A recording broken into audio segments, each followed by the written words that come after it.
আসসালামু আলাইকুম প্রিয় বন্ধুরা, কেমন আছেন সবাই?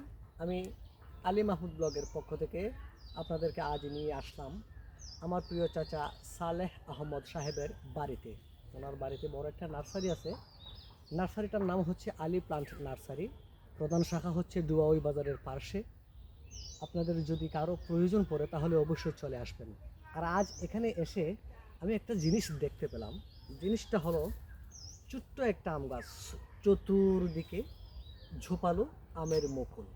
আমি যখন প্রশ্ন করলাম চাচাকে যে চাচা এটা কী জাতের আম, তো উনি আমাকে প্রশ্নের উত্তরে জবাব দিলেন যে ভাতিটা এটা হচ্ছে এই ব্যানানা ম্যাঙ্গো।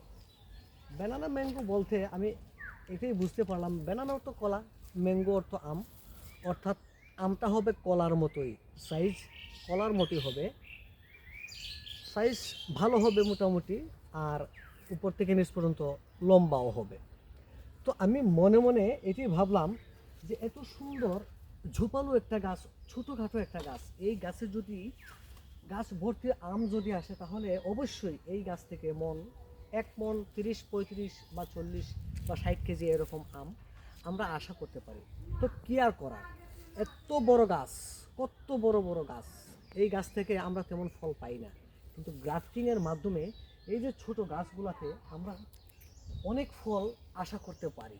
তো আমার অনুরোধ থাকবে আপনাদের কাছে, আপনাদের বাড়ির আঙিনায়, বাড়ির চারপাশে এইরকম ছোট ছোট গ্রাফটিংয়ের গাছ লাগিয়ে রাখবেন। অবশ্যই এর থেকে আমরা ভালো ফলের আশা করতে পারি এবং ভালো ফল পাবো বলে আমরা আশা রাখতে পারি। কারণ গাছ ভালো যার, ফল ভালো তার।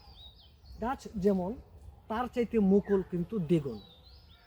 তাই আমার অনুরোধ থাকবে সবাই, আমরা যারা বাড়ির আঙিনায়, বাড়ির চারপাশে ছোট খালি জায়গা আছে, অবাধি জায়গা আছে, সব আবাদি জায়গাতে এইরকম গ্রাফটিংয়ের উন্নত মানের, উন্নত জাতের চারা আমরা যাতে রোপণ করি।